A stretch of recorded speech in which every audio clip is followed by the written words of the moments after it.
आज मैं आपको एक ऐसी कहानी सुनाने वाला हूं जो सिर्फ डरावनी नहीं है, बल्कि एक पिता के दिल को चीर देने वाली सच्ची दहशत है। कमरे में अंधेरा था। मेरी दोनों बेटियां मेरे दोनों बाजुओं में सिमटी हुई थी। पापा, आज बहुत डरावनी कहानी सुनाओ। लेकिन पापा, झूठी मत सुनाना। मैं कुछ पल चुप रहा, फिर कहा, यह कहानी नहीं है बेटा, ये वो सच है जिसके बाद मैं तुम्हें कभी अकेला नहीं छोड़ पाया। वो बात तब की है जब तुम दोनों पैदा भी नहीं हुई थी। मैं एक फैक्ट्री में काम करता था। उस दिन काम कुछ ज्यादा ही खिंच गया था। रात काफी हो चुकी थी। घर लौटने का एक ही रास्ता था, पुराना जंगल। चारों तरफ इतना सन्नाटा था कि अपने ही कदमों की आवाज अजनबी लगने लगी। हवा नहीं चल रही थी, पत्ते नहीं हिल रहे थे, फिर भी दिल अजीब सा भारी हो रहा था। चलते चलते मुझे एहसास हुआ मैं अकेला नहीं हूं। पीछे से किसी के हल्के कदमों की आहट आई। मैं रुका, आवाज भी रुक गई। मैं फिर चला, आवाज फिर से। तब समझ आ गया कोई मेरे पीछे है। मैंने मुड़कर देखा, कुछ नहीं, लेकिन उसी पल मेरे कान के पास किसी ने धीमे से सांस ली। मेरी रीढ़ में ठंड उतर गई और तभी अंधेरे में एक आवाज आई, बहुत पास से। डर क्यों रहे हो? अभी तो रास्ता शुरू हुआ है। मैंने पीछे मुड़कर देखा, कोई नहीं। जंगल वैसा ही खड़ा था, खामोश, बेहद खामोश। मैंने खुद को समझाया, थकान है, देर हो गई है, और फिर मैं चलने लगा। तभी पीछे से एक बहुत धीमी मासूम सी आवाज आई, पापा।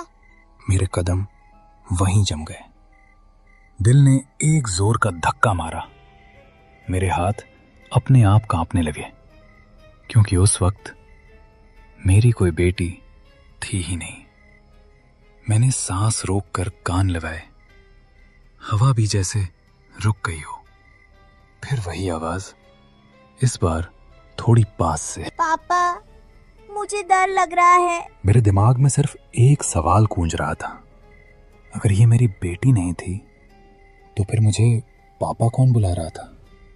मैं मुड़ा नहीं, मुड़ने की हिम्मत नहीं हुई, क्योंकि जंगल में एक पुरानी बात मशहूर है, अगर अंधेरे में कोई तुम्हें अपने नाम से बुलाए या रिश्ते से पुकारे तो वो इंसान नहीं होता।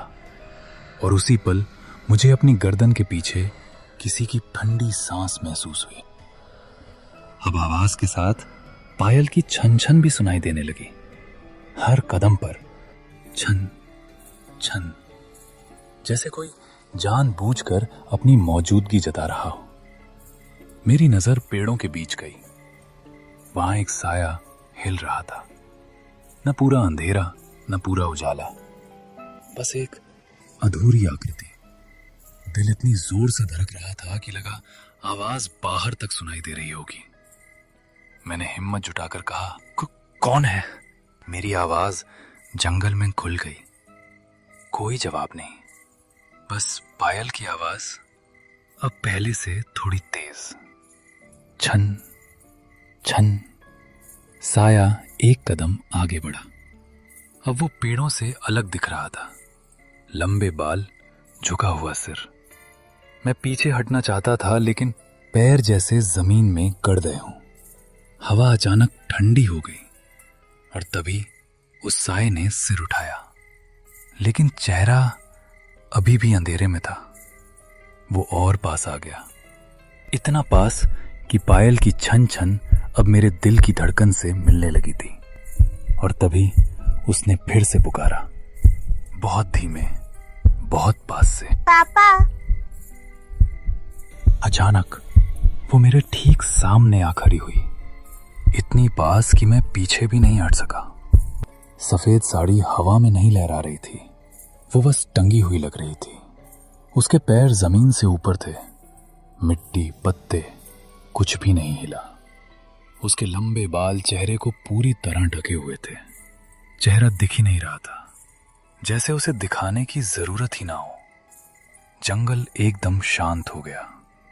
न पायल की आवाज, न हवा, न कीड़े मकोड़े, सिर्फ मेरी सांसें जो अब काबू में नहीं थी।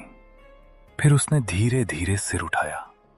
बाल थोड़ा हटे, लेकिन आंखें अब भी छुपी हुई थीं, और उसने बहुत शांत, बहुत थकी हुई आवाज में कहा, मेरी बेटियां भी ऐसी ही थी। उस आवाज में गुस्सा नहीं था, डर नहीं था, बस अंतहीन दुख था।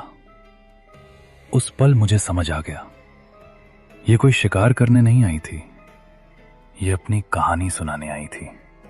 लेकिन तब तक मेरे दिल की धड़कन रुक चुकी थी।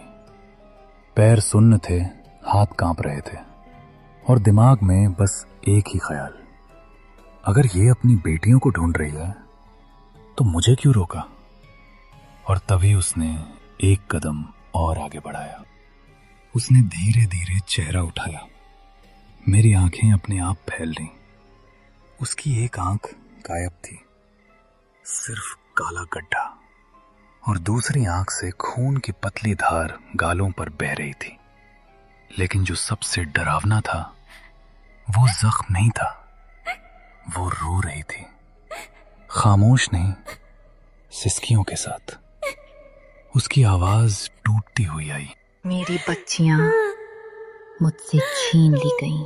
उसके कंधे हल्के हल्के कांप रहे थे। मैंने चिल्लाया, गिड़गिड़ाई, लेकिन किसी ने मेरी नहीं सुनी।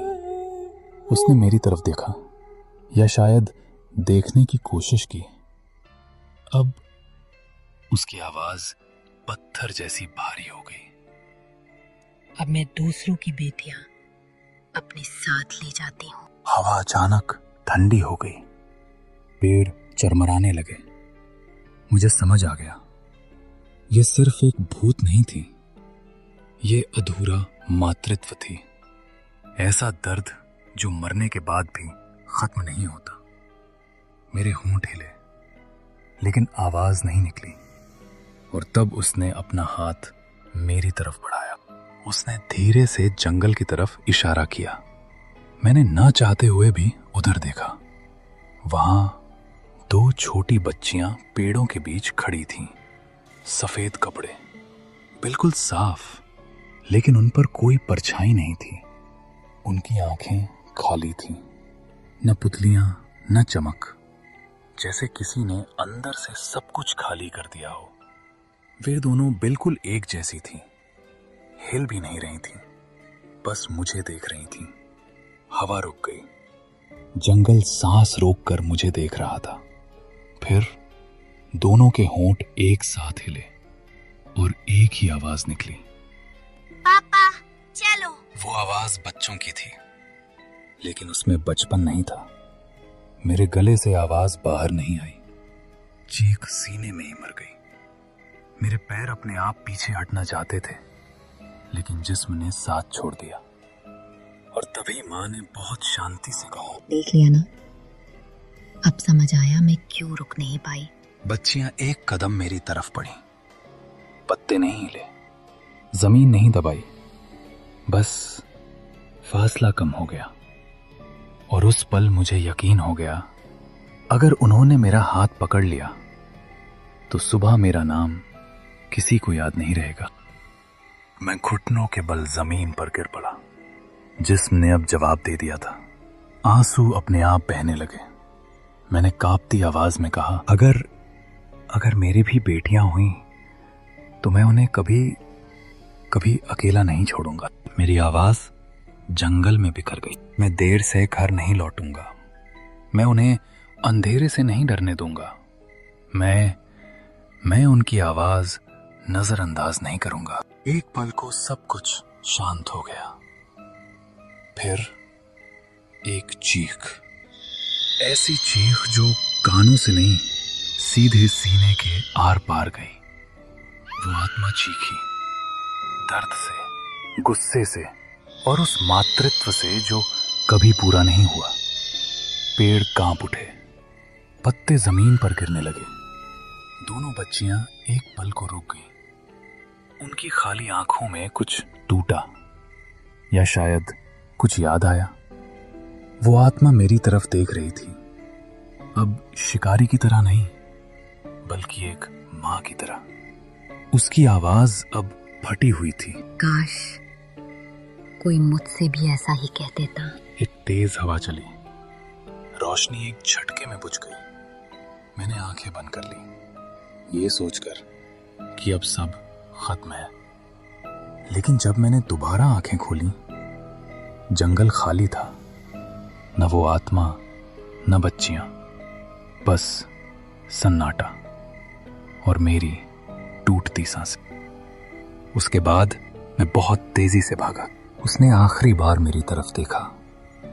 उसकी आवाज अब फुसफुसाहट नहीं थी, वो कसम थी। याद रखना, अगर कभी तूने अपनी बेटियों को अकेला छोड़ा तो मैं वापस आऊंगी। अचानक तेज हवा चली, पेड़ झुक गए, मिट्टी आंखों में भर गई। मैंने आंखें बंद कर ली और जब हवा थमी, सब गायब था।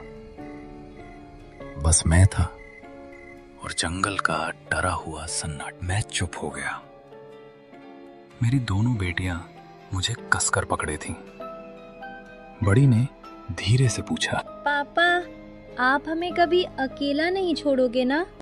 मैंने उन्हें सीने से लगाया और कहा, दुनिया का सबसे डरावना भूत मौत नहीं होती बेटा, बल्कि बेटियों को खो देने का डर होता है। बाहर हवा चल रही थी और मुझे यकीन था वो आत्मा अब भी कहीं देख रही है।